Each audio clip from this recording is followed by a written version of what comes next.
Hello guys, কেমন আছো তোমরা? আশা করছি সবাই ভালো আছো। আর দেখো, আমার ড্রাগন গাছের ডালটায় ফাঙ্গাস লেগেছে। তো কেটে না বাদ দিয়ে দিলে সব ডালটাই নষ্ট হয়ে যাবে।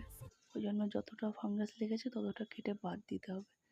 এতে আমি অ্যালোভেরা জেল লাগিয়ে দিচ্ছি, যাতে খুব তাড়াতাড়ি ডালটা ভালো থাকে আর পচে না যায়। আর এই গাছটাই দেখো কতগুলো টমেটো ধরেছে।